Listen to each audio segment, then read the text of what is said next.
We'll be starting off by looking at a machine that I forgot to put in last time, which is the gasoline engine. The gasoline engine produces just over 65 kilowatts of power with a speed of 512 radians per second and a torque of 128 newton meters. The gasoline engine only requires ethanol crystals to function, and if I put in the ethanol crystal, you can see that it is indeed producing power. If we hover our mouse just over this bar, we can see how long is left till the fuel runs out. And yeah, those are all the power production machines, and we'll be moving on to power transfer. Before continuing, I'm going to show you guys a really important tool in Rotarycraft. The thing I have in my hand here is called an angular transducer, which is made like so. The transducer is really important because if I click on a machine with it, I can see the output and the input sides. Obviously, if I click it with a screwdriver, I can swap the input and the output sides or switch it around to different sides. But with a transducer, I can only see it. I can't change the sides or the color. And that's really important when you're working with the machines. First of all, we'll be looking at shafts. Shafts are the basic power transfer items in Rotarycraft. There are 5 different sort of shafts: wood, stone, steel, diamond, and bedrock. All shafts have an upper limit of how much torque and speed they can transfer, and if the power goes above that, they will break. The highest one, which is the bedrock, doesn't have an upper limit.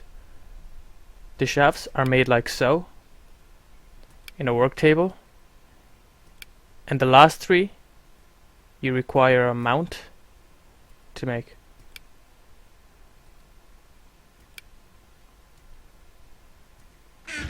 The limits of the shafts can be found on this page of the guidebook. Before continuing, I'd like to talk a little bit about the power transfer theory in Rotarycraft.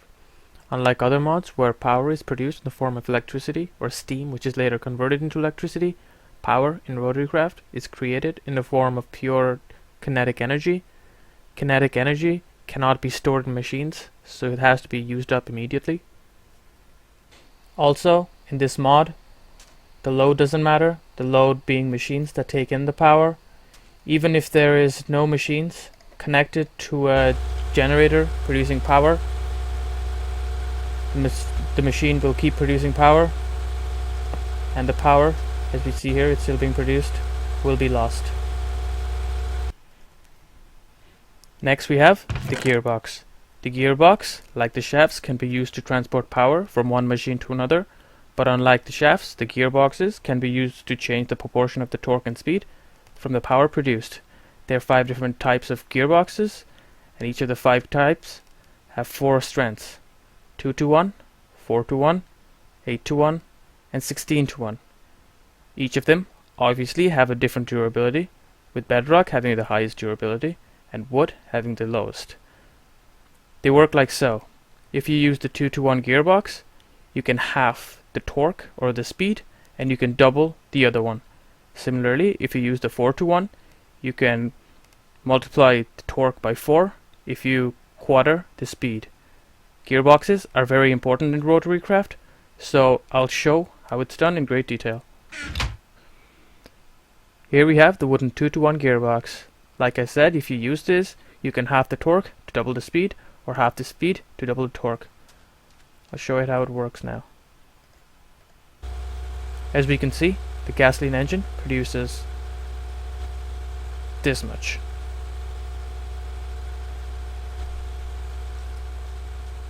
However,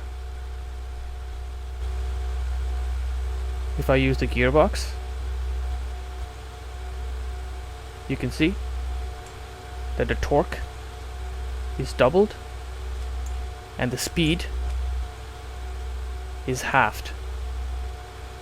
I can change it the other way by shift right clicking, and now the speed is doubled and the torque is halved. As you can see, there are sparks flying out of the gearbox, and that is because to work it properly you need to put in some lubricant. Without the lubricant, the gearbox will be damaged and will not be able to transfer power very well. As we can see, speed is being doubled and the torque is quite low. That is because the gearbox is quite damaged. If I change the gearbox to a better one, say a Diamond 16-1,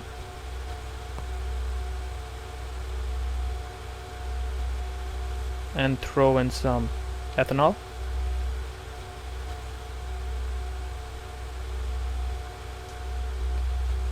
if we look now, the power is exactly the same.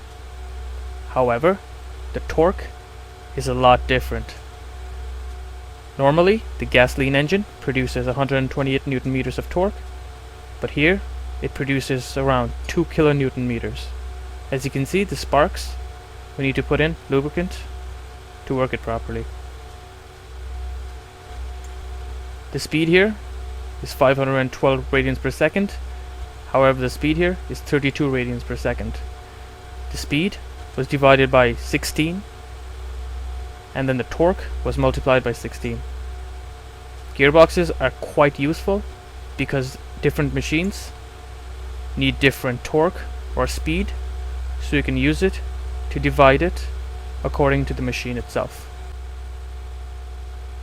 Alternatively, we can also pump lubricant directly inside the gearbox using one of these lubricant hoses.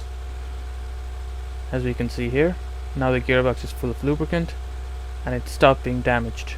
That is very important, as a damaged gearbox doesn't transfer power very efficiently.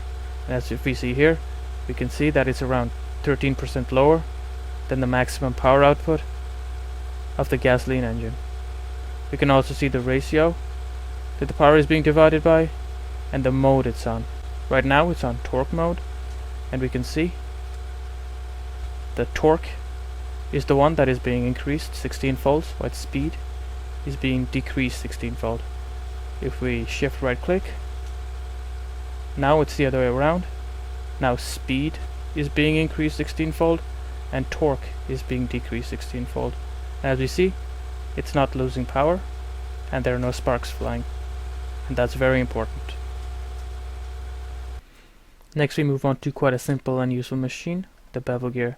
The bevel gear is used to change the direction of the power transmission by 90 degrees without changing the torque or the speed.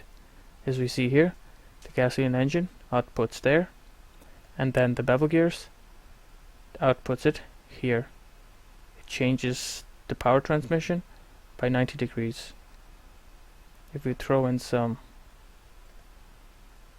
ethanol crystals in there, we can see that the dynamometer is indeed getting the power. Using it is quite simple. If we right click, we can select the output side and the input side. To see what the sides are, right click with a screwdriver. As we see here, blue is up, and this side is black, and this side is orange. If I click it again, we can see that the output is orange and the input is black, just like it is here now. If I click a different side, the power stops being transferred. You see here, we can see the power is being transferred downwards, and as there are no machines downwards, the power is simply being lost.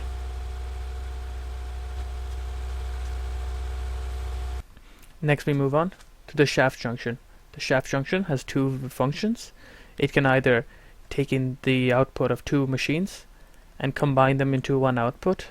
Note, the two inputs have to be of the same speed, green being the inputs. Or, if I shift right click, it can change it so it can take the input of one machine and divide it into two sides, as we see here, with the green being the input and the reds being the output. Again, quite importantly, if you're combining the outputs of two machines, their speed has to be the same, or the shaft junction doesn't work properly and you'll see sparks flying. The shaft junction works like so. If I put in some ethanol here, we can see that it's producing 65 kilowatts of power, 128 torque, and 512 speed. If I put in some ethanol here, we can see the power doubled and the torque doubled, but the speed remained the same. We could also see some sparking because it could take some time for the gasoline engine to catch up to this one. And if we shift right click with the screwdriver, we can change it from the 2 inputs to the 2 outputs. And if we keep watching for a second,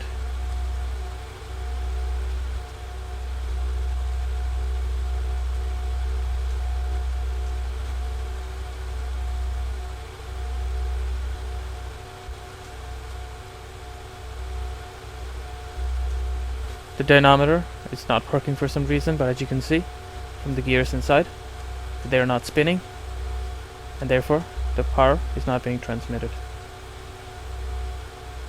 And now the gears are spinning.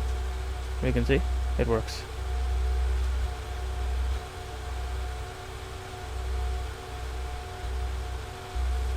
Next we move on to another very simple item of transmission, the clutch. With the clutch, you can basically control the output with a redstone signal. As you can see, the lever is off and no power is being transmitted. Turn the lever on and there you go. Turn it off, it stops, turn it on, and it flows. It's quite handy and quite simple. Next we have the flywheel. The flywheel works like so. The flywheel stores some of the kinetic energy from the gasoline engine onto itself, and say the gasoline engine was broken, then the flywheel will release some of its energy slowly.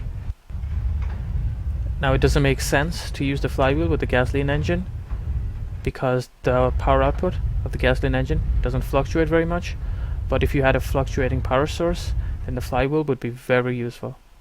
As we see here, the power drainage is quite slow. It'll slow down even further in a second. And there you go. The stone flywheel released all of its energy. There are 4 different kinds of flywheels, with the lighter ones being less efficient and taking less time to power up, and the heavier ones being more efficient and taking more time to charge up. Next we have the worm gear. Worm gears function exactly like the gearboxes, as in they are used to change the proportion between torque and speed. However, the worm gears can only be used to increase torque, but not speed. For example, as we see here, torque is multiplied by 16 compared to what the gasoline engine usually makes, and speed is divided by 16 compared to what the gasoline engine usually makes. Also, as we see here, there is a slight loss of power because the worm gear is slightly inefficient and will lose some of its power. However, it is more efficient than stringing along a bunch of gearboxes. Next we move on to the CVT unit. The CVT unit, which stands for the continuously variable transmission unit, is basically a better gearbox because you can directly put in the value that you want to change the ratio by, and you can also select which one you want to increase and which one you want to decrease using this button here. The CVT unit also has these 32 slots where you can put in these belts. Each one of these belts increases the ratio by 2. For example, if I throw in some ethanol here, 1, you can see these numbers, which are the output of the gasoline engine. However, if I put in, say, 10, now we see that the torque is 10 times its normal value, and the speed is 10 times less than its normal value. If I hit this button again, now it's reversed, and now the speed was increased and the torque was decreased.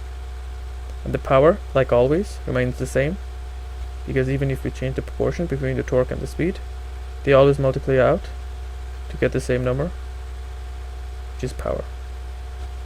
The CVT unit is obviously a lot more handy than the gearbox, as you can select the value directly, and as you can select the ones that you want to increase directly as well. Now it's speed, now it's torque. Our next machine is the industrial coil, which would be the battery of Rotarycraft. The industrial coil can store kinetic energy within itself, and then if I hit this lever, it can give out the energy. The coil cannot take in energy and give out energy at the same time. It can only do one or the other. As we see here, no energy is being outputted. We can check using this angular transducer. And yeah, it's taking energy. And if you look in the bottom left hand corner, you can see the amount of energy that's being stored.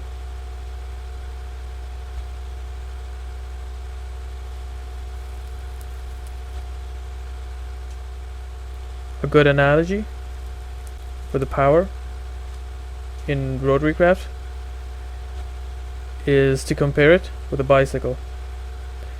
The power generation machines is the cyclist who pedals on the cycle, and the cycle only moves as long as the biker is pedaling. Just like the cycle, machines work with kinetic energy, and then when the pedaling stops, for example, like the gasoline engine runs out of fuel, it stops producing power, machines stop. Of course, the cycle keeps going for a little bit after the pedaler has stopped pedaling, and similarly, the engines do produce a tiny bit of energy until it comes to a complete halt.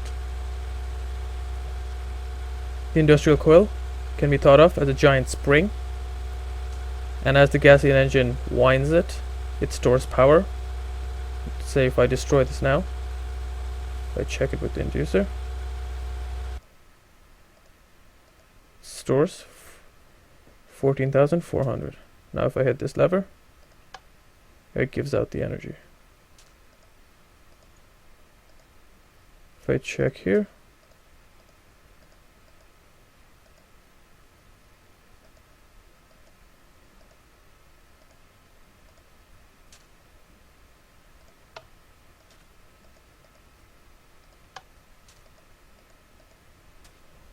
the power is indeed being outputted.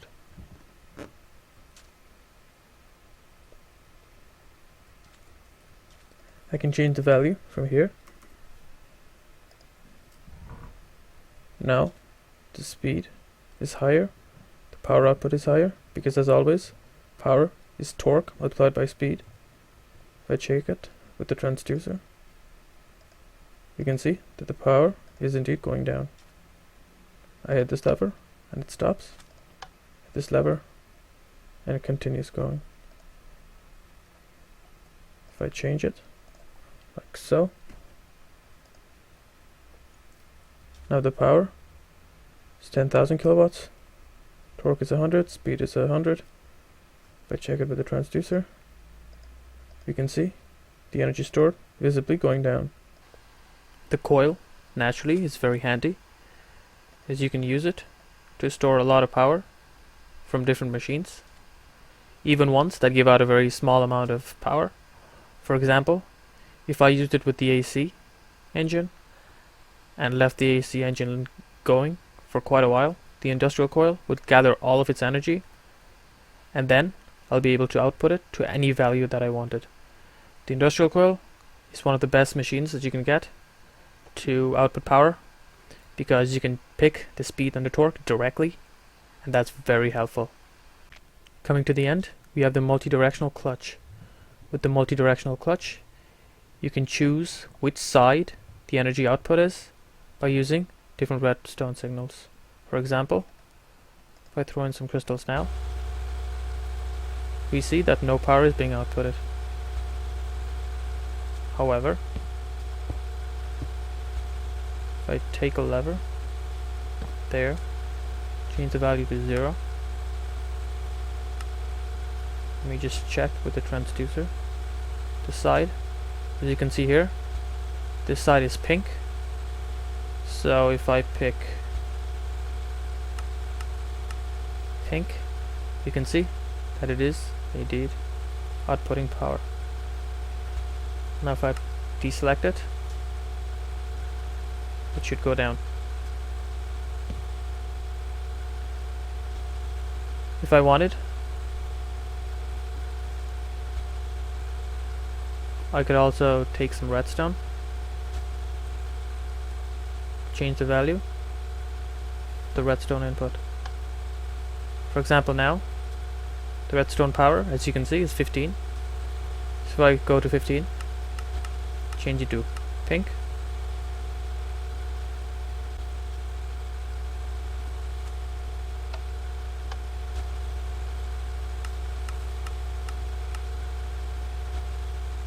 my bad, it's 14 actually.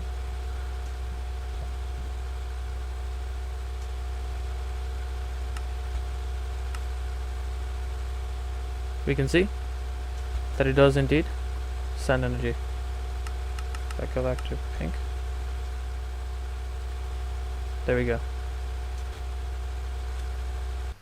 Next we move on to the last power transmission device in Rotarycraft, which is the Belltop. Belltop is very useful because it can be used to transfer power over a very long distance. For example, if I throw in some crystals here and then check the output,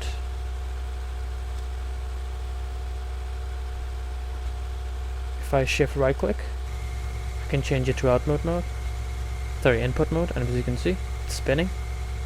If I go over here, check this, it's on output mode, this is on input. To connect these two, we just right click with a full stack of belt, and there we go. As you can see, the power loss is little to none. However,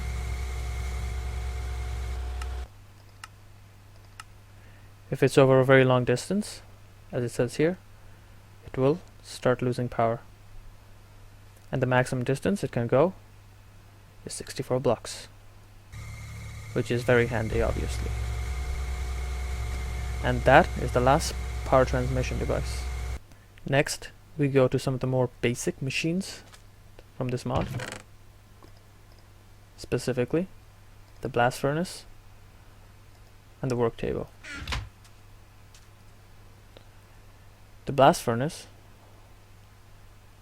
is used to make steel, which is necessary to make any of the machines in this mod. In fact, you need a lot of steel. It's a lot of steel. To work it, you need to put a heat source somewhere around it. I suggest lava, and you only need one lava block just underneath it. Is the best idea. And then all you do is take some iron ingots, put it inside the blast furnace. It won't work now. It has to go to a very high temperature to start working and turn this into iron. We would also need 2 items, specifically gunpowder, which goes here, and coal, which goes here. And while that's working, I'll go to the next one, which is the work table. The work table is where you make all of the machines in Rotarycraft. You need to make the work table if you want to make any of the machines. The work table is made like so. As you can see, you need to make steel before you can make the work table. So the first thing you should make is always the blast furnace, which is made just like so. It's very simple as well. If we go check up on the blast furnace now, it still hasn't gone to a high enough temperature, which if we check, 600 degrees. If we read here, what it says is, if we fill all of the slots here with iron ingots, we have a chance of getting bonus ingots. For example, while I was playing around with it, I got 11 steel ingots from the 9 that I put here. As you can see, it's only 300 degrees now, so we'll get back to it when it's done. Just a few things while the blast furnace is still taking its time to reach to the appropriate temperature. The work table. As we see here, all of the machines you have to make in the work table except the blast furnace, which can be made in a normal crafting table. It can also be used to power tools, which I'll show in my next video. And the blast furnace, which is nearly the appropriate temperature. Here, yeah. Just a small note, the mod author has said that steel from other mods will not be used in this mod. As in, you can use steel from a different mod in the crafting recipes of this mod. There is an item that you can use to change the steel from the other mods to the steel here, which I'll get to in my next video as well. And as we see here, the temperature is still going up, and we've made steel. 12 steel out of 9 ingots, so that's quite a nice bonus. And the coal has been used up, but the gunpowder hasn't. I've noticed that the average is around 27 ingots per coal and gunpowder. Of course, that is just from my experience, and you could use up 1 gunpowder making 9 steel. And yeah, that's it for this video. Thanks for watching, and I hope to see you in the next one. Cheers.